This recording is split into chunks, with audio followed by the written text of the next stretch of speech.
দিলি তো কপটা ভেঙে। দাঁড়াও বৌমা। বাবা জানেন সারাদিন ওরা পড়াশোনা না করে ঘরের মধ্যে খেলছে আর এটা ওটা ভাঙছে। ঠিক আছে বাপু, আমি ওদেরকে বাইরে খেলতে নিয়ে যাচ্ছি।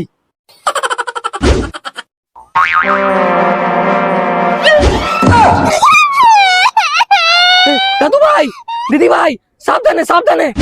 খাবি? বৌমা, দিদি ভাই তাড়াতাড়ি খেয়ে নাও। এই দেখো চকলেট দেবো।